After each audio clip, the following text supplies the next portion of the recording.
आप देख रहे हैं न्यूज बीट पारस जहांजेब के साथ। क्या नबील गबोल MQM के खिलाफ किसी स्क्रिप्ट का हिस्सा हैं? और पाकिस्तान पीपल्स पार्टी के गंदे अंडे कौन हैं? ये हैं वो बीट्स जिन पे बात करेंगे आज साबिक रुकन असेंबली नबील गबोल से।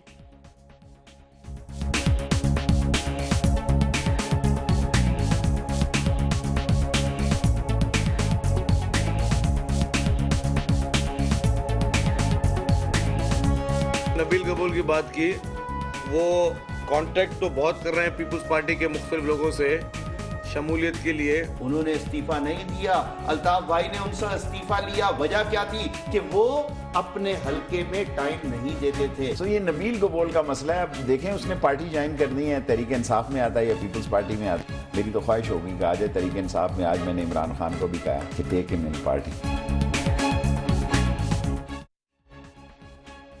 लम्हे लम्हे की सियासत पर नजर रखते हैं, हमसे दीवाने भी दुनिया की खबर रखते हैं। मार ही डाले ये जमाना तो वो चीज है, हम जो जिंदा हैं तो जीने का हुनर रखते हैं।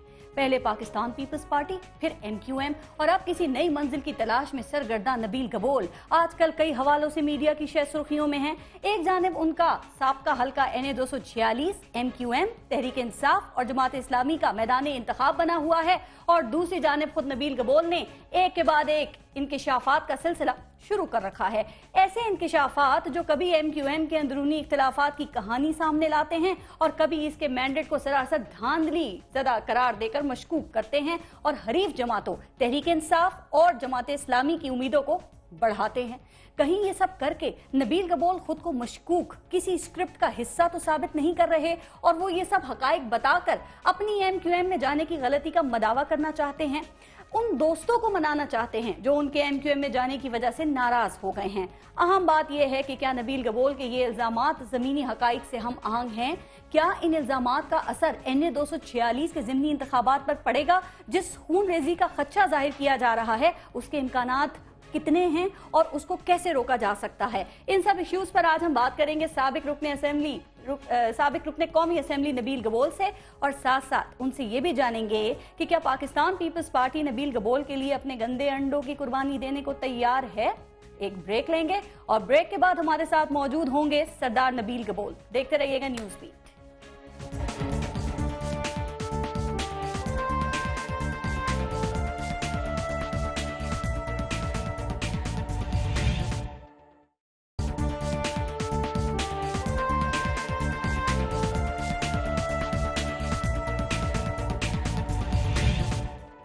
नबील गबोल साहब अस्सलाम वालेकुम और बहुत शुक्रिया प्रोग्राम में आने के लिए, शिरकत करने के लिए। अच्छा नबील गबोल साहब, MQM ने लगाए ठप्पे, पीपल्स पार्टी में है गंदे अंडे, ये सारे इंकिशाफात आप एक साथ क्यों नहीं करते? हर कुछ दिन के बाद आप एक नया इंकिशाफ कर देते हैं, तो क्या थोड़े थोड़े करके ये चीजें आपको याद आ रही हैं या खबरों में रहने का हुनर समझा जाए इसको आपका? पारस, मैं आपके सवाल का जवाब एक शेर से शुरू करूंगा। ना जाने कितने चिरागों को मिल गई शोहरत बस एक आफताब के डूब जाने से। मैं समझता हूँ कि NA 246 को कोई जानता भी नहीं था कि NA 246 कोई हल्का भी है पाकिस्तान में, और उसके वोटर्स की भी कोई अहमियत कभी भी नहीं रही है जितनी अभी रही है। ठीक है। मैंने रिज़ाइन किया तो पूरे पाकिस्तान की फोकस उस पर आकर लगी है। आपके सवालात बहुत ज़्यादा थे, तो आप एक एक करके पूछे, मैं एक एक करके जवाब। मैं कह रही हूँ आप सारे इंकिशाफात एक साथ क्यों नहीं करते, एक एक करके क्यों कर रहे हैं? हर थोड़े अरसे के बाद, कुछ 3-4 दिनों के बाद एक इंकिशाफ कर देते हैं, क्यों? देखें, कुछ ऐसा ख़ास किया नहीं है, लेकिन ये ज़रूर मैं बताना चाहता हूँ कि मेरी एक एक्सपीरियंस जो रही है 27 साल की पॉलिटिक्स में, मैं समझता हूँ कि पाकिस्तान के अंदर जितने भी लीडर्स हमारे हैं, जो बुजुर्ग सियासतदान हैं, उनके भी इतनी एक्सपीरियंस रहे होंगे, किसी के अच्छे रहे, किसी के ख़राब रहे। मेरे भी इसी तरह 27 साल, जो मैं 25 साल की उम्र में MPA बना पहली दफ़ा और पार्लियामेंट में रहा हूँ, तो मैंने चीज़ें देखी हैं। ये इंकिशाफात नहीं है, ये हकीकत है जो मैं बता रहा हूँ। किस्तों में इसलिए कर रहा हूँ क्योंकि आप लोगों के पास इतना टाइम है नहीं। 1 घंटे का आप लोगों का होता है, उसमें भी 40 मिनट। 1 घंटे में एक इंकिशाफ करते हैं आप? ये तो ज्यादती है। मैं एक ज्यादती नहीं है। अब आप जितने सवाल मुझसे पूछे, आपके पास इतने एड्स चलेंगे कि आप हार्डली मुझे 30 मिनट दे सकते हैं। नबील कबूल साहब, हम इंशाल्लाह 30 मिनट से ज्यादा ही देंगे। एमक्यूएम कहती है कि आप किसी स्क्रिप्ट का हिस्सा हैं। अब ये क्या स्क्रिप्ट है, किसका है, स्क्रिप्ट है या नहीं, इस पे जरा मैं आगे चल के प्रोग्राम में बात करूंगी। लेकिन ये जो मैं फिर वही सवाल कर रही हूं कि ये जो हर दूसरे तीसरे दिन इंकिशाफात आप करते हैं, क्या ऐसा नहीं लगता कि ये किसी स्क्रिप्ट का ख्याल नहीं होता कि ये कोई स्क्रिप्ट का हिस्सा है? आप एक फुलझड़ी छोड़ देते हैं, फिर आप उसको देखते हैं, उसका असर देखते हैं, फिर आके आप दूसरी कुछ दिनों के बाद फुलझड़ी छोड़ देते हैं। फुलझड़ी नहीं, मैं पारस कहूंगा कि मुझे गैब से जो है वो इत्तलात, जिस तरह पीर पगारो साहब कहते थे एक जमाने में, मैं समझता हूँ कि मेरे पास भी मोकल हैं और मैंने बहुत बड़ी मेहनत की है ये मोकल अपने हाथ में लाने के लिए, और ये मुझे इत्तलात देते हैं। और ये जो मैंने 40 दिन का चिल्ला होता है, ये बड़ी मुश्किल से काटा है, और ये मुझे फिर इंफॉर्मेशन देते हैं। नबील कबूल साहब, मोकलों की आपने जिक्र मैं किसी नहीं, मोकलों का आपने जिक्र किया, का हिस्सा नहीं हूं सर। वो उस पे भी बात होती है। एमक्यूएम में इख्तिलाफात हैं, 9-0 पर मशकूक सरगर्मियां होती हैं, राब्ता कमेटी अल्ताफ हुसैन को मिसगाइड करती है, और इनका मैंडेट एमक्यूएम का ठप्पो का है। आपको अनीस कायम खानी ने पहले बता दिया आपको कितने वोट मिलेंगे। तो ये सारी बातें आपने किस्तों में ही कही ना। और आप ये भी कहते हैं कि मैं वो रात भर चिल्ला काटता हूँ जिससे मुझे पता चलता है। तो ये चिल्ले में सारी बातें एक साथ ही पता नहीं चलती, या जो सियासी मौकिल हैं आपके, उनकी स्पीड थोड़ी स्लो है?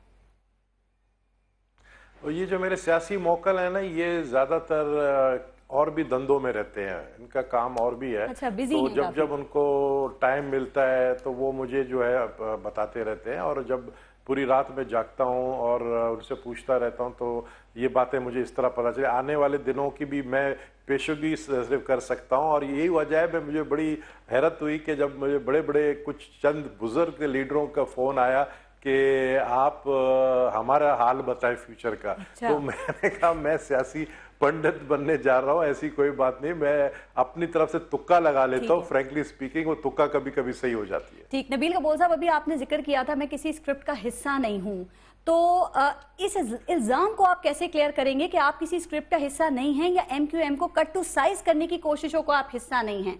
और अगर आप नहीं हैं तो क्या कोई स्क्रिप्ट है, हो सकता है? देखिए, एमक्यूएम ये मैं कह सकता हूं कि एमक्यूएम की गुड लक थी जब तक मैं एमक्यूएम में था। मैंने जैसे ही छोड़ा, एमक्यूएम के तीसरे दिन बैड लक शुरू हुआ। जो छापा लगा और मैंने ये प्रेडिक्ट किया था अपने एक पहले शो में कि मैंने ये कहा था कि सेनेट के इलेक्शन जिस दिन हो जाएगा उसके अगले दिन एक बहुत बड़ा धमाका होने वाला है। और वो जो 9-0 पे छापा हुआ, अब वो मुझे कोई इत्तलात नहीं थी, मैंने एक अपनी तरफ से, क्योंकि देखें सियासत में आप इतना तो जहन रखते हैं, एनालाइज करते हैं। मैं बड़ा एनालाइज भी करता हूं, मैं सर्वे भी करता हूं, और मैं समझता हूं मैं बड़ा सियासत को समझ गया हूं। तो ये चीज मैं देख रहा था आने वाली, ये मैं देख रहा हूं, मुझे नजर आ रही है चीजें आने वाली है। लेकिन ये जो इंकिशाफात और भी ज्यादा आगे दिन आने वाली है। इनकी टाइमिंग बड़ी अहम है। अब पता नहीं ये हुस्ने इत्तेफाक है क्योंकि बड़ी परफेक्ट टाइमिंग है। और दूसरे पता है नबील कबूल साहब, सवालात ये उठ रहे हैं कि एक जानिब नबील कबूल अपनी साबका पार्टी के खिलाफ, दूसरी जानिब जावेद हाशमी अपनी साबका पार्टी के खिलाफ, आप दोनों बिजलियां गिरा रहे हैं, सितम ढा रहे हैं। तो फिर सवाल ये है ना कि ये इत्तेफाक है या कोई किसी ग्रेट प्लान का हिस्सा है? इलेक्शन देखिए, एमक्यूएम को छोड़ना एमक्यूएम को छोड़ना मेरे लिए, लोग कहते हैं कि तुम्हारे लिए बड़ी एक गुड लक हुआ कि तुम सही वक्त पे निकल आए, वरना तुम भी उन गंदे अंडों में शामिल हो जाते जो आज एमक्यूएम के अंदर गंदे अंडे हैं। निकल आया और अपने आप को मैंने ड्राई क्लीनर से क्लीन करके मैं बैठा हूं कि मैं उस पार्टी का हिस्सा नहीं हूं जहां से 9-0 से जो लोग पकड़े गए हैं, जो लोग मोस्ट वांटेड क्रिमिनल्स थे, वो लोग पकड़े गए, उसकी क्लैरिफिकेशन पार्टी नहीं दे सकती है। लोगों ने देखा है। तो मैंने अपने आप को, अगर देखे 9-0 मेरा हल्का था, अगर मैं 9-0 का एमएनए रहता और ये सब कुछ होता और फिर मैं छोड़ता तो लोग कहते कि बुरा वक्त था तो ये भाग गए, ये भाग गया। मैं पहले ही निकल आया, मैं पहले ही निकल आया तो मेरी खुशकिस्मती हुई। उस ड्राई क्लीनर का जरा पता बता दें, एड्रेस बता दें। कुछ और लोग भी अगर ड्राई क्लीन से गुजरना चाहें, ड्राई क्लीन होना चाहें तो वो भी हो जाएंगे ना? वो मेरा व्हाट्सएप नंबर एक है, वो मैं आपको दे दूंगा, आप स्क्रीन में चला दें तो अच्छा है। मेरा भी कारोबार थोड़ा बढ़ जाएगा। सियासतदान मुझसे राब्ता करेंगे और मैं उनको सबको वो ड्राई क्लीनर का बता दूंगा कि वो ड्राई क्लीनर है का। ठीक। आपने ठप्पे लगे वोट्स का जो है आपने इंकिशाफ किया। नबील कपूर साहब, ये सब कुछ सिर्फ NA जो ये हल्का है NA 246 यानी जो आपका हल्का था, ये सब उसमें हुआ या फिर MQM का जो सारा मैंडेट है वो ठप्पों की बुनियाद पर है? देखिए, जब मैंने ठप्पा कहा, मेरा मकसद ये था कि ठप्पे हर जगह लगे हैं। NA 240 से लेकर NA 270 तक ठप्पे लगे हैं और NA 240 से नीचे जितने हल्के हैं, NA जो पहला NA है मेरे ख्याल में NA2 NA जो पेशावर का NA1 NA1 से लेकर पूरी इलेक्शन टोटली नाजायज पार्लियामेंट है। ये मैंने पहले 10 दफा कह चुका हूँ, ये बात MQ में रहते हुए मैंने ये बात की है। आप मेरे पुराने क्लिप्स निकाले, मैंने कही है ये जाली पार्लियामेंट है जिसका हिस्सा आप भी रह चुके हैं। जाली, ये मैं बिल्कुल मैं कह रहा हूं, मैं तो मान रहा हूं ये मेरी गलती थी कि मैं इस पार्लियामेंट का हिस्सा था और मैं शर्मिंदा हूं कौम से कि मैं इस पार्लियामेंट का हिस्सा था और मैं माफी मांगता हूं कौम से कि मैं इस गंदे पार्लियामेंट का हिस्सा था जो टोटली नाजायज है, जो इलीजिटमेट है और जिसको खुद इमरान खान ने जब कहा तो मैं खुश हुआ कि जब इमरान खान साहब ने कहा कि इस जाली पार्लियामेंट में अब मैं दोबारा नहीं जाऊंगा। तो मैं समझता हूं इमरान खान ने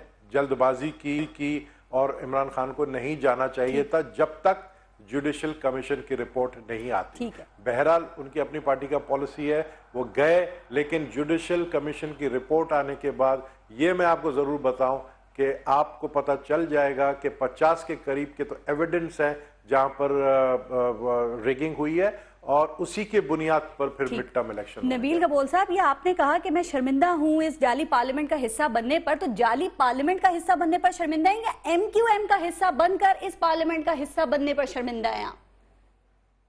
नहीं, मैं क्या जाली पार्लियामेंट का हिस्सा बनने में, क्योंकि जाली पार्लियामेंट में सिर्फ एक NA 246 की मैं जिक्र है, पूरे पाकिस्तान के अंदर। मैं आपको बता रहा हूं सिंध के अंदर ऐसे हल्के थे कि आई वॉज अमेज्ड, वहां पर कैंडिडेट जा नहीं सकते थे, उनको इतना खौफ था। लोगों ने टमाटर, अंडे और लोगों ने पता नहीं क्या क्या उनके लिए प्लानिंग की थी, ये आएंगे हम उनके साथ करेंगे, वो जाते नहीं थे। वो वहां पर लाख लाख वोट निकले हैं। तो ये इलेक्शन जो है ना, ये इलेक्शन एक्चुअली प्रेजाइडिंग ऑफिसर्स का इलेक्शन था और प्रेजाइडिंग ऑफिसर्स ने वो काम दिखाया और वो नोट्स और पैसे की बुनियाद पर काम दिखाया। यानी कि ये सिर्फ आप MQM के हवाले से बात नहीं कर रहे, पाकिस्तान पीपल्स पार्टी का जो मैंडेट है वो भी जाली है। लेकिन नबील कपूर साहब, फिर एक यहाँ पे सवाल, मैं जनरली बात कर रहा हूँ जी। एक सवाल ये कि आप एक ईमानदार, एक बाकिरदार सियासतदान हैं, आपने देखा कि आपकी आंखों के सामने ठप्पे लग रहे थे, फिर आपने उस जीत को कबूल भी किया, आप 2 साल पार्लियामेंट का हिस्सा भी रहे, खामोश होकर बैठे रहे, मुराद भी लेते रहे। आपको पता था उसके बावजूद ये सब कि आपका जो मैंडेट है वो ठप्पों का है? क्यों 2 सालों में कभी एक दफा ख्याल नहीं आया? 2 साल नहीं, 17 महीने में रहा। थोड़े से कम कर मैंने कहा ना, अगर आप मेरा अगर आप मेरे पिछले रिकॉर्ड देखें, मैं ये पहले कह चुका हूँ कि मैं इस जाली पार्लियामेंट का हिस्सा हूं और मैंने ये कहा है कि ये टोटली रिग्ड इलेक्शन है, ये मैं कह चुका हूं। प्लीज अगर आप पुराना रिकॉर्ड मेरा निकालेंगे, मेरे 6 महीने पहले के भी मेरे इंटरव्यूज में मैंने ये बात कही है। मैं मानता हूं, देखें, मैं बार बार ये बात हूं कि जमीर इंसान का जो है ना, कभी कभी देर से जागता है। तो अगर किसी का जाग गया, उसको अप्रिशिएट तो करे ना। किसी का तो अभी तक जागा नहीं है। यहाँ पर 365 MNAs हैं, सेनेटर्स हैं, किसी का तो नहीं जागा है, MPAs हैं। अगर एक मेरा जागा है, मैं मान रहा हूं, मैं कह रहा हूं कि मैं नाजायज पार्लियामेंटेरियन था, तो फिर अगर कोई सच्ची बात करता है तो उसको नबील कपूर साहब, क्या पता वो जुडिशल कमीशन की रिपोर्ट आए तो बाकी भी कुछ हों जिनका जमीर जाग जाए। लेकिन आपने ये कहा कि MQM ने मेरे ऊपर एहसान तो किया, लेकिन 6 माह के बाद मेरी इज्जत नफ्स का ख्याल नहीं रखा। ठीक, अब ये दूसरी बात, इसके बावजूद आपने 2 साल के बाद इस्तीफा दिया। क्यों, क्या वजह थी? आप समझते थे ये मुनासिब वक्त है, इसी वक्त इस्तीफा देना चाहिए? देखिए, जब आप शादी करती हैं तो आप कॉम्प्रोमाइज़ करते हैं अपने शौहर के साथ। उसमें खामियां होंगी, वो उसके अंदर बुरी आदतें होंगी, लेकिन आप कभी नहीं चाहेंगी कि जो शादी है वो जल्दी टूट जाए। आप क्या चाहती हैं, कॉम्प्रोमाइज़ करके चलें। मैंने इस पार्टी के अंदर जब मैं गया, मेरी एक्सपेक्टेशंस कुछ और थी, लेकिन बाद में मैंने अपने आप को समझा कि मैं इस पार्टी का हिस्सा नहीं रह सकता हूं। और मैं खुद कहूँगा, मैंने रीजंस दिए MQM को कि जब मैंने पार्टी छोड़ा, रिजाइन की, जब मैंने रेजिग्नेशन, मुझे एक इंटरव्यू मैंने दी जिसमें मैंने कहा कि एमक्यूएम के कुछ लोगों से मुझे मेरी जान का खतरा है, जो मैंने मीडिया में दिया, जो बात एमक्यूएम को बुरी लगी, तो एमक्यूएम ने मुझसे एक्सप्लेनेशन कॉल की, उसके बदले में मैंने रेजिग्नेशन भेजी। अच्छा, और ये कहते हैं ना, हमने रेजिग्नेशन खुद ली है, यही मैं पूछना चाह रही हूँ, रेजिग्नेशन खुद भेजी। सर इसको क्लियर करें, आपने रिजाइन दिया या उन्होंने आपसे इस्तीफा लिया? चूंकि एमक्यूएम कहती है कि हमने इस्तीफा लिया था और यही आपकी नाराजगी की वजह बनी थी। मैं क्लेरिफाई कर रहा हूं, मुझे उन्होंने कहा था कि आपने ये जो आपने स्टेटमेंट दी है, इसमें हम डिफेंसिव पे आ गए हैं, तो आप जरा अपने पोजीशन को क्लियर करें मीडिया में जाकर। मैंने उसके बदले में, मैंने उस शोकॉस नोटिस के बदले में मैंने रेजिग्नेशन भेजी। मैंने कहा कि मैं इसमें क्लियर कर सकता हूं, मैंने जो कह दिया मैंने कह दिया, और ये अब मेरा रेजिग्नेशन है। अब अल्ताफ भाई जब चाहे एक्सेप्ट करें, जिस पे अल्ताफ भाई ने काफी टाइम लगाया उसको एक्सेप्ट करने में, और अल्टीमेटली फिर वो एक्सेप्ट कर लिया। ठीक है, आपने क्लैरिफाई कर दिया, लेकिन एमक्यूएम अभी भी कह रही है कि उसने इस्तीफा लिया। आप देखें ना, हम तो सब कंफ्यूज हो गए कि सच किस चीज को माना जाए या फिर राज को राज ही रहने दिया जाए। और अगला सवाल करूं?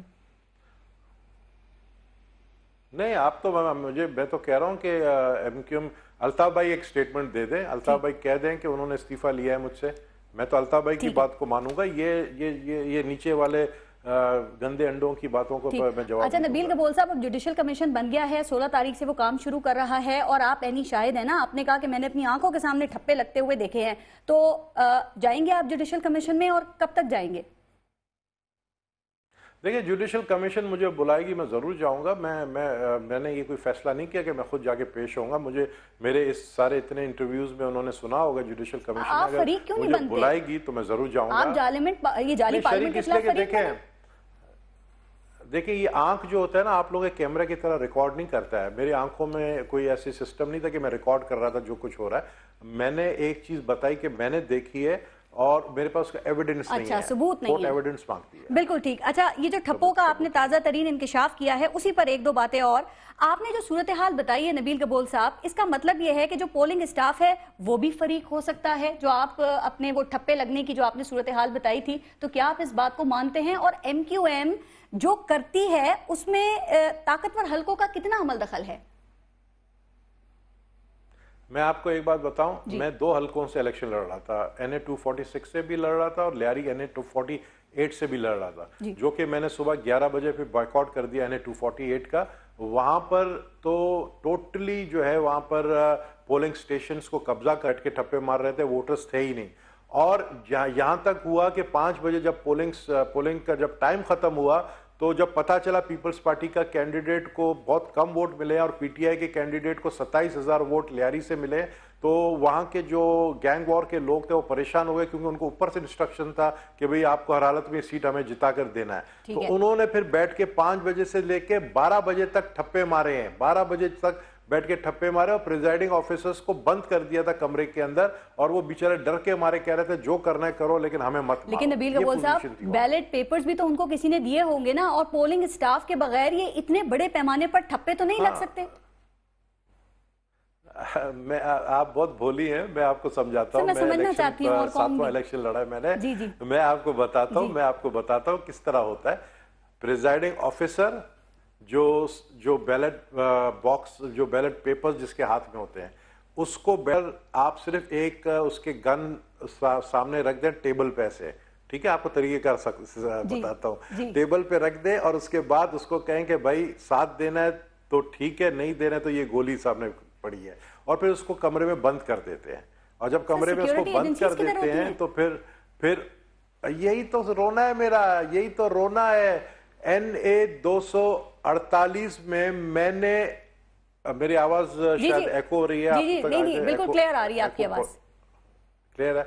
NA 248 में मैंने पिटिशन दाखिल की थी हाई कोर्ट में कि खुदा के लिए मेरे इस हलके में फौज को भेजा जाए, otherwise election fair and free नहीं होगी। लेकिन फौज नहीं आई, और फौज NA 250 में चली गई, लेकिन NA 248 में नहीं आई। ठीक है, फौज की आप क्या बात करते, एक पुलिस का सिपाही भी मौजूद नहीं था। तो ताकतवर हल्के इसका मतलब और यही होता है पाकिस्तान, बिल्कुल। और पाकिस्तान में इलेक्शन जब भी ये इस तरीके से होता है ना, जिसके मसल्स पावर है, मेरा एरिया है, अगर मेरे लोग हैं मैं वहां बैठ के ठप्पे मारूंगा, अगर मेरे मुखालिफ के एरियाज हैं उनके लोग बैठ के ठप्पे मारते। ये इलेक्शन पब्लिक की इलेक्शन थोड़ी होती है, इसलिए तो पब्लिक को इंपॉर्टेंस कोई नहीं देता। नबील कबूल साहब, लेकिन अब पता है पब्लिक क्या, पब्लिक हजार वोट पब्लिक अगर देगी तो उसकी जगह 10,000 ठप्पे लगते हैं। ठीक, NA 246 के हवाले से पाकिस्तान तहरीक इंसाफ ने ये मुतालबा किया है कि जो पोलिंग स्टाफ है ना उसको आप दूसरे शहर से, किसी और शहर से आप बुलाएं। तो अगर ऐसा होता है तो आप समझते हैं कि ज़िमनी इलेक्शन का रिजल्ट कुछ मुख्तलिफ आ सकता है, हो सकता है? देखिए, किसी भी शहर से लाएंगे है तो वो इंसान का बच्चा ना, वो भी दिल रखता है, वो भी एक खौफ रखता है। अगर आप किसी शहर से लाए वो फर्क नहीं पड़ता है, जब तक पोलिंग स्टेशंस के बूथ के अंदर फौज नहीं होगी, जब तक कुछ नहीं होगा। अगर बूथ, मैं तो आपको अभी से कह रहा हूं, इलेक्शन से एक हफ्ता पहले फौज को आ जाना चाहिए और पूरे जितने पोलिंग स्टेशन है उसके कंट्रोल लेना चाहिए, एरिया का कंट्रोल लेना चाहिए। अदरवाइज मैं इलेक्शन वाले दिन बड़ा ब्लडशेड लेकिन मैं इस पे बात करती हूँ। नबील कबूल साहब, आप फौज का जिक्र कर रहे हैं, आपके ख्याल में सूरत हाल को क्या पुलिस या रेंजर्स कंट्रोल नहीं कर सकती है कि अगर फौज नहीं आई तो फिर सूरत हाल बहुत खराब हो सकती है? देखें, जब मैं फौज कहता हूं तो जाहिर है रेंजर्स भी फौज का हिस्सा है। रेंजर्स बिल्कुल कंट्रोल कर सकते हैं, लेकिन पुलिस का काम नहीं है। पुलिस का बिल्कुल काम नहीं है। पुलिस, हाँ, रेंजर्स की, लेकिन रेंजर्स के साथ फौज होना चाहिए। कि देखें, रेंजर्स का मैं आपको बताऊं ना कि किसी भी इलेक्शन में मैंने नहीं देखा है कि रेंजर पोलिंग बूथ के अंदर आई है। हो सकता है रेंजर्स जो है वो बाहर बैठे, लेकिन बूथ के अंदर जो कारनामा होता है, अच्छा, दो तरीके की रिगिंग होती है। एक तो ठप्पे मारे जाते हैं, दूसरा तरीकेकार क्या होता है कि जो प्रिजाइडिंग ऑफिसर होता है वो अगर आपको 200 वोट मिले हैं तो वो 1 0 बढ़ा देता है और साइन करके ऊपर भेज देता है। अब आप अगर उस पर रिकाउंटिंग के लिए आप पिटिशन दाखिल करते हैं तो 2 साल लगता है। तो इस तरीके की भी रिगिंग होती है, यानी अमला मिला हुआ होता है। लेकिन रेंजर्स की तैनाती जो है ना वो अंदर बाहर की जाएगी, ये बात कंफर्म हो चुकी है, ये कह दिया गया है। नबील कबूल साहब, आपने ब्लड शेड की बात की, ज़िमनी इंतखाब में आप कह रहे हैं खून रेजी का खदशा हो सकता है, और आपने ये भी कहा कि मुनज़्ज़म साजिश के तहत जो है वो जो कैंडिडेट्स हैं उनको भी कत्ल किया जा सकता है। तो क्या ख्याल है कि ये मुनज़्ज़म साजिश ये कौन कर सकता है? कौन कराची को खून में नहलाने की कोशिश करेगा? देखिए, कराची हमेशा इंटरनेशनली, ये जितने भी कराची के अंदर इंसिडेंट्स चले आ रहे हैं इतने अरसों से, इसमें जो मुझे नज़र आ रहा है उसमें रॉ भी इन्वॉल्व है, उसमें गैर मुल्की एजेंसियाँ भी इन्वॉल्व है, उसमें हमारे लोकल भी ग्रुप्स इन्वॉल्व हैं टू डिस्टेबलाइज पाकिस्तान। उनको पता है अगर हम कराची को करेंगे, अगर खुदा ना ख्वास्ता ये इतने बड़े बड़े जलसे हो रहे हैं, आज जमात इस्लामी का इतना बड़ा जलसा, खुदा ना ख्वास्ता कि जमात इस्लामी का था इतना बड़ा जलसा, बहुत बड़ा जलसा था, मैं आपको ये भी बता दूं। अगर इस तरह के जलसों के दौरान खुदा न ख्वासा कुछ अगर हो जाता है तो जाहिर है पूरी कराची में खून रेजी होगी। लेकिन एक बात है कि बाहर वालों के हो सकेगा। सर, बाहर वालों की तो सारी आपने बता दी कि कौन कौन हो सकता है, ये अंदर से कौन हो सकता है वो बताइए, अंदर से कौन मिला हो सकता है? अंदर के ही लोग, जो शहर के लोग हैं, जो पॉलिटिकल पार्टीज के अंदर मिलिटेंट विंग रखते हैं, जो सियासी जमातें हैं, उनमें भी हो सकता है। मैं किसी का नाम इसलिए नहीं ले रहा हूं कि मेरे पास कोई प्रूफ नहीं है, लेकिन अंदर के लोग, देखें, कभी भी कोई भी गैर मुल्की एजेंसी उस मुल्क में काम नहीं कर सकती जब तक अंदर से उसको सपोर्ट नहीं मिलती। ठीक है, तो सब मिलकर करते हैं। नबील कबूल साहब, लेकिन आपने बहुत बड़ी बात कर दी है। देखें, हालात खराब हैं, कशीदा हैं, ये सब जानते हैं, टेंशन होती है, लेकिन आपने कहा कि कैंडिडेट्स जो हैं उनको कत्ल किया जा सकता है। तो अगर आप समझते हैं ऐसा है तो आप नहीं समझते मजीद इंकिशाफात आपको इस हवाले से करने चाहिए? नहीं, मैंने ये कहा कि देखें, ये खदशात हैं, मैं इसलिए कह रहा हूं कि फौज टेक ओवर कर ले कराची की, ये खदशात हैं, कुछ भी हो सकता है। आप देखें, अभी जमात इस्लामी का इतना बड़ा जलसा हो रहा है शार पाकिस्तान पे, कितना टेंस एरिया है, और अब परसों जो है रैली है पीटीआई की, उसके बाद 19 अप्रैल को जलसा है। ये सब चीजें देखें, और रोज इमरान इस्माइल रोज गालियां खाता है, रोज अंडे उसके ऊपर गिरते हैं, रोज उसको जो है किसी ना किसी चीज का खतरा है। ये इस तरह के इलेक्शन थोड़ी होते हैं कि आपको खौफ के फिजा में आप इलेक्शन कर रहे हैं। खदशात का इजहार आप कर रहे हैं, यानी कि खदशात का इजहार तो आप कर रहे हैं इस हवाले से, लेकिन सियासी मौकिलों ने लगता है कोई खबर नहीं दी है, या दे दी है तो बताने से मना किया है आपको।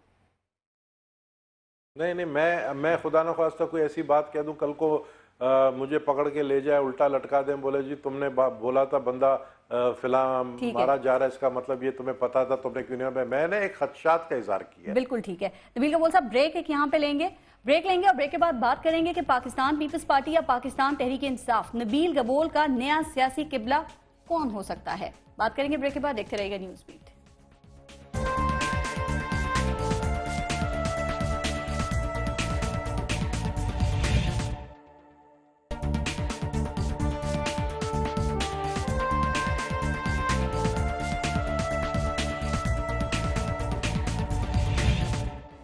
अच्छा नबील गबोल साहब, चलें अब MQM तो आपके लिए माजी का हिस्सा हो गई ना, और कल आप लियारी जो आपका हल्का है, आपने वहां भी चक्कर लगाया और बड़ा शानदार लोगों ने वहां पे आपका इस्तकबाल किया। तो अब इरादा क्या है, पाकिस्तान पीपल्स पार्टी या पाकिस्तान तहरीक इंसाफ, कहाँ जाना है? सबसे पहले मैं लियारी के अवाम का शुक्रगुजार हूँ कि जिस तरह उन्होंने कल मुझे जिस तरह इस्तकबाल किया, और पूरी लियारी, हालांकि मैं बगैर किसी इतला के और अचानक चला गया, और पूरी लियारी के जो करीबी लोग थे लियारी जनरल हॉस्पिटल, वो निकल कर आए और उन्होंने इस्तकबाल किया और टीवी ने दिखाया। मेरा इरादा देखें इस वक्त ये कि मैं इस बात पे खुश हूँ कि लियारी मेरे साथ है। मैंने लियारी के लोगों से पूछा कि आप लोग क्या चाहते हो कि मैं किस जमात में जाऊँ, क्या मैं दोबारा पीपल्स पार्टी में जाऊँ या मैं PTI में जाऊँ, क्योंकि मेरे पास ये दो ऑप्शन है सिर्फ। दोनों पार्टियों से मेरी बातचीत चल भी रही है, लेकिन लियारी के अवाम ने, उनकी मेहरबानी है कि उन्होंने मुझे कहा कि आप जहां जाएंगे हम आपके साथ हैं। तो देखें वक्त आने पर, और अब वो वक्त अनकरीब है कि मैं फैसला करूंगा। ठीक। नबील गबोल साहब, कल मेरे प्रोग्राम में शेख रशीद अहमद साहब थे और उन्होंने कहा कि प्रोग्राम में आने से पहले उनकी इमरान खान से मुलाकात हुई थी। उन्होंने कहा मैंने खान साहब से कहा कि नबील गबोल जो है उनको आपको पार्टी में शामिल करना चाहिए। तो क्या कोई पाकिस्तान तहरीक इंसाफ की तरफ से कोई राब्ता वगैरह हुआ है अब तक? जी बिल्कुल, मेरा राब्ता इमरान खान साहब से भी हुआ है। मेरा राब्ता जहांगीर बदर साहब की मेहरबानी कि उन्होंने मुझे घर पे दावत दी खाने पे, मैं वहाँ पर भी गया था। बिल्कुल राब्ता हुआ है, और खान साहब की अपनी स्टेटमेंट है और उनकी मेहरबानी कि उन्होंने ये कहा कि मैं नबील गबोल को पसंद करता हूँ। अब ये कि फैसला उनकी पार्टी करेगी, फैसला मुझे करना है, तो उस वक्त का इंतजार है कि मैं फैसला करूं। PTI की बात हो गई, कहा जा रहा है कि जो जरदारी साहब जलसा करने वाले हैं लियारी में, वो भी आपके लिए बहुत अहम हो सकता है, क्योंकि ये भी इतलात हैं कि सेनेटर कयूम सुमरो से भी आपकी कोई मुलाकात या बातचीत हुई है इस हवाले से। जी कयूम सुमरो मेरे दोस्त हैं, वो मेरे साथ उनसे बातचीत भी हुई, फिर मुलाकात भी हुई। वहाँ इस्लामाबाद में भी मैं मिला उनसे, वो इधर यहाँ कराची में मेरे घर पे भी आए हैं। और हम, क्योंकि पीपल्स पार्टी के लोग देखें पुराने, हम साथ चलते हुए आ रहे हैं, हम एक दूसरे के घर जाए तो ये बड़ी खबर नहीं है, बड़ी बात नहीं है। इसके बाद बड़ी बात है, वो मेरे घर आते हैं। नबील गबोल साहब, सेनेटर जो कयूम सुमरो साहब हैं, उनसे हमने भी राब्ता किया था। उन्होंने कहा कि 20 दिन पहले मेरी नबील गबोल से मुलाकात हुई थी और नबील गबोल ने मुझसे कहा कि मैं पाकिस्तान पीपल्स पार्टी में शमूलियत इख्तियार करना चाहता हूं, तो इस हवाले से आप जरदारी साहब से उन तक पैगाम पहुंचाएं या बात करें। तो उन्होंने कहा मैंने जरदारी साहब तक ये पैगाम पहुंचाया। उन्होंने ये कहा कि हम जल्दबाजी नहीं करेंगे, और वैसे भी नबील गबोल के जो लोग हैं हल्के के लियारी के, वो अभी कुछ नाराज हैं आपसे। मेरे ख्याल में कयूम सुमरो ने जो है ना, ये कुछ ज्यादा ही बड़ी लंबी छोड़ी है उससे ये बात। ऐसी बात नहीं है कि मैंने कहा कि मैं मर रहा हूँ, आना चाह रहा हूँ। लियारी के अंदर जो पोजीशन मेरी है वो मुझे पता है, और कल आप लोगों ने, मीडिया ने खुद देख लिया लियारी में मेरी क्या पोजीशन है। ऐसी कोई बात नहीं है। वो मेरे पास खुद जिस कुर्सी में मैं बैठा हुआ, इसी कुर्सी पर कयूम सुमरो बैठा था, मैं यहाँ बैठा था, और इधर ही हमारी बातचीत हुई। मैं भी उसके घर गया हूँ, हम एक दूसरे के घर दावतों में जाते हैं। सर, प्रोग्राम के बाद उन्हें फोन करके कंफर्म कर लीजिएगा उन्होंने लंबी छोड़ी या उन्होंने सच कहा या जो भी कहा। थोड़ा सा आगे बढ़ते हैं। पीपल्स पार्टी में आपने शमूलियत के लिए गंदे अंडों की सफाई का मुतालबा किया है, तो ये गंदे अंडे कौन हैं? जुल्फिकार मिर्जा हैं, उजैर बलोच हैं, कादर पटेल हैं, या बकौल आपके सियासी चूजे शर्जील इनाम मेमन हैं, सभी हैं या कौन है? देखिए, मैंने चंद लोगों का नाम लिया, आपने रिपीट किया, बहुत अच्छा किया। सबसे बड़ा गंदा अंडा जो शुतुरमुर्ग का अंडा था, वो तो वैसी पार्टी छोड़ के चला गया। और दूसरा जो है गंदा अंडा जो था, जो कराची का सदर है, वो भी, उसको भी निकाल दिया गया।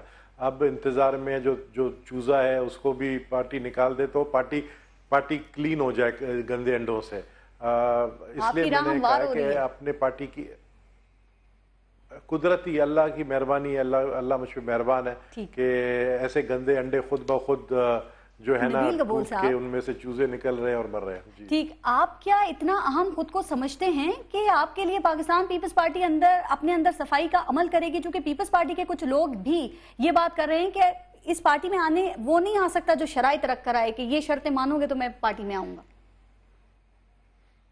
देखिए, मैंने शर्त नहीं रखा है, मैंने उनको एक एडवाइस दी है और मैं जाहिर है मैं जब किसी के साथ किसी भी पार्टी में जाऊंगा तो मैं बड़ा कमिटेड होऊंगा, डिसिप्लिन्ड रहूंगा। पार्टी के अंदर एडवाइस देना मेरा फर्ज है, माने ना माने वो लीडरशिप का काम है। ठीक है नबील कबूल साहब, ये गंदे अंडों की बात हो रही है ना, तो इस हवाले से एक तस्वीर भी है जो सेंट्रल जेल कराची की है और इस वक्त समा की स्क्रीन पे दिखाई भी जा रही है, तो जरा बताएंगे इस हवाले से ये कौन कौन है? आप ही खुद बताएं तो जरा ज्यादा अच्छा होगा। क्या ये भी गंदे अंडे? किसके बारे में आपने पूछा? सर, सेंट्रल जेल कराची की एक तस्वीर है जिसमें एक MNA है पाकिस्तान पीपल्स पार्टी के, शाहजहां, ये नजर आ रहे हैं, तो इस हवाले से जरा कुछ बताएंगे कि ये भी गंदे अंडे हैं, इनको भी बाहर होना चाहिए? ये तो देखें, ये इस वक्त पीपल्स पार्टी के जो MNA MPs हैं लियारी के, ये तो पीपल्स पार्टी के नहीं है, ये तो उज़ैर बलोच के हल्फ याफ्ता है। बाकायदा इन्होंने हल्फ लेकर पार्टी में शमूलियत इख्तियार की और हल्फ लेकर इन्होंने कहा कि हम उज़ैर के वफादार रहेंगे, जरदारी साहब के वफादार नहीं रहेंगे। उसकी वीडियो मेरे पास है, ये कल रात की तस्वीर है और इसमें MPA भी हैं, सनिया नाज हैं पाकिस्तान पीपल्स पार्टी की, इसमें Haji Qasim president Pakistan Peoples Party district south, ये भी इस तस्वीर में नजर आ रहे हैं। और सबसे बड़ी बात कि इस तस्वीर में अमीन बुलीदी जेल में बैठे हुए हैं, 50 इन्होंने कत्ल किए हैं, दहशतगर्दी जो लियारी गैंग वॉर है उससे ताल्लुक है, इनको भी बाहर सबको होना चाहिए जो MNA और MPA हैं। अब आप देखें ना कि ये कितनी बदकिस्मती है कि जो आप फोटो दिखा रही है, मुझे नहीं पता आपको ये फोटो कहाँ से मिला, कि ये जेल की फोटो है और जिसमें MNA MPAs जो है और डिस्ट्रिक्ट प्रेसिडेंट साउथ का सदर जो है वो बैठा हुआ है एक नॉन क्रिमिनल से, अमीन बुलेदी, जिसने 50 कत्ल किए। और बल्कि ये इन्फॉर्मेशन है कि ये अमीन बुलेदी ने जो है शादी कर ली है MPA पीपल्स पार्टी सनिया नाज से और उससे उसकी एक बेटी भी है। तो ये कितनी शर्म की बात है। जब मैं ये कहता हूँ गंदे अंडों से निकालें, पार्टी की इमेज को सही करें, ऐसे ही लोग तो पार्टी की इमेज को खराब करते हैं। यही बात मैं MQM को भी समझाता था कि आप लोगों के ऊपर इतना बड़ा एक धब्बा लगा हुआ है कि ये जो टारगेट किलर्स हैं आप लोगों के एरिया से पकड़े जाते हैं, घरों से, इनसे आप अपने आप को अलग करें, डिसोसिएट करें। अगर मैंने ये सच्ची बातें की तो खालिद मकबूल सिद्दीक कहता है कि जी ये मेरा ज़र्फ नहीं है कि जवाब देना। आप लोगों की क्या ज़र्फ है, ये ज़र्फ मैं आस्ते आस्ते इंस्टॉलमेंट में बताऊंगा। इसलिए मैं कहता हूँ मुझे मत छेड़ो, क्योंकि जितने गंदे अंडे इंस्टॉलमेंट को छोड़े, आप एक साथ ही बता दें, वही तो हम बात कर रहे थे। वो कह रहे हैं हम अपने ज़र्फ के मुताबिक बात कर रहे हैं, वो ये भी कह रहे हैं आपने अपने मुंह से कह दिया कि आप MQM के लायक ही नहीं थे। नहीं, MQM के लायक इसलिए नहीं था क्योंकि MQM मेरे लायक नहीं थी, हम दोनों एक दूसरे के लायक नहीं थे। और ये जिस तरह ये लोग बातें कर रहे हैं, आप मुझे एक बात बताएं, बहुत अच्छी बात है, अच्छी चीजें भी MQM में हैं, MQM की अच्छी चीजों को मैं मानता हूं, बड़ी ऑर्गेनाइज पार्टी है, गरीबों की पार्टी है। ये जो गरीब आके MNA MPA सेक्टर इंचार्ज बनते हैं ना, ये बाद में फिर बंगलों में चले जाते हैं, ये बाद में अल्ताफ हुसैन का नाम लेकर बड़े बड़े गाड़ियों में जो है सब बैठ दोबारा जरा मुझे पहले बात हो रही थी जरा उसी पे, आपसे जब पहले इंटरव्यू हुआ था, बात हुई, आपने कहा कि उज़ैर बलोच आने वाला है, तो आया नहीं अभी तक उज़ैर बलोच। क्या रुकावटें हैं, कानूनी रुकावटें हैं या कानून पर अमल दरामद करने वाले? नहीं, ये बिल्कुल गलत बात है कि कोई अगर ये समझ रहा है कि वो नहीं आएगा, ये 100% आएगा। लेकिन दुबई की कानून बहुत सख्त है, क्योंकि जब वो पकड़ा गया तो उससे चर्स और हेरोइन बरामद हुए, तो दुबई की जो कोर्ट है वो उसके ऊपर वहां पे भी केस चलाना चाह रही है। दूसरा उसके ऊपर ईरानी पासपोर्ट निकला है। ठीक से वो नहीं आएंगे या देर से आएंगे, क्या उनके इंकिशाफात जो उन्होंने किए हैं, जो आप कह चुके हैं कि वो कर चुके हैं, जैसे सौलत मिर्जा ने भी कर दिए थे सारे, तो वो इंकिशाफात आएंगे या उनका कहीं आपको असर नजर आ रहा है इस वक्त? देखिए, ये मैंने मीडिया में सुना है, मुझे खुद नहीं पता है कि उसने इंकिशाफात किए नहीं किए। वो दुबई कोर्ट में है, किसने उससे स्टेटमेंट लिया है ये मुझे नहीं पता है। लेकिन उसके कुछ ऑडियोज़ हैं मेरे पास, अगर मुझे पता होता आप ये जिक्र करते तो मैं आपको ज़रूर भेजता, जिसपे वो कुछ बातें इस तरह वो व्हाट्सएप पे कर रहा है। मैं समझता हूँ कि पीपल्स पार्टी के कुछ मिनिस्टर्स हैं, जिसमें जुल्फ़िकार मिर्ज़ा है, उसका नाम लिया है, जावेद नागौरी का नाम लिया है और कादिर पटेल का नाम लिया है उसने, एक दो सेनेटर्स का नाम लिया है कि इन लोगों ने मुझसे काम करवाया। सेनेटर्स के नाम भी पता हो तो बता दें।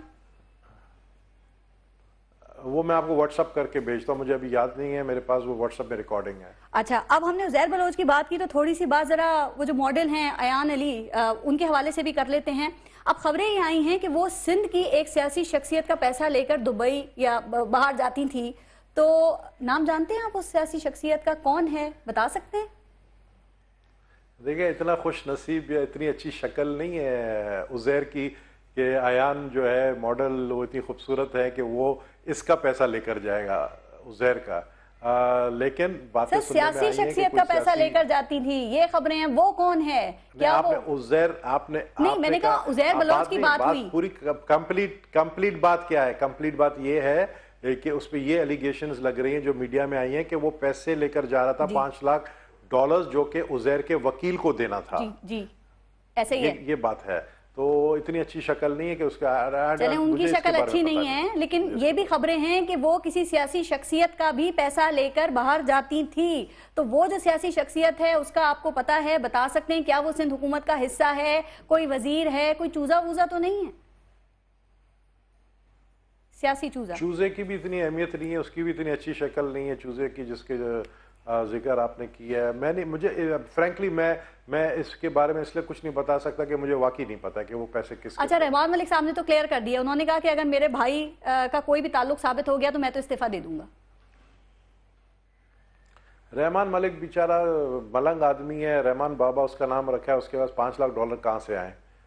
ठीक है। अच्छा नबील कबूल साहब, टाइम खत्म हो रहा है, एक आखिरी सवाल। आपने कहा कि आप मिड टर्म इलेक्शन जो हैं वो 25 दिसंबर को देख रहे हैं, 25 दिसंबर को होंगे, तो ये आपको आसार बता रहे हैं या आपके सियासी मौकिलों ने खबर दी है आपको? ये सियासी मौकल से ज्यादा मेरे अपनी जो एक्सपीरियंस है पॉलिटिकल, वो मुझे बता रही है कि जुडिशल कमीशन की रिपोर्ट मैं देख रहा हूँ कि जो कह रहे हैं 45 डेज हो सकता है एक्सटेंड हो जाए, 2 महीना 3 महीना लगे। अल्टीमेटली ये जो है it will end up until December. अगर मिड टर्म इलेक्शन होते हैं, इसमें कौन जीतेगा? पीटीआई, पीपल्स पार्टी, नून लीग, या वो पार्टी जिसमें नबील कबूल होंगे? ये मेरा मौकल से आज रात में पूछ के आपको कल जरूर बताऊंगा। बहुत शुक्रिया, बहुत शुक्रिया नबील कबूल साहब प्रोग्राम में शिरकत करने के लिए। हमारी सियासत में सच्चाई हमेशा बाद में ही क्यों सामने आती है? क्या कभी ये रिवायत बदल सकेगी? सोचिएगा। अपना अपने मुल्क का ख्याल रखिए। पारस जहां को इजाजत दीजिए। अल्लाह ने के बाद।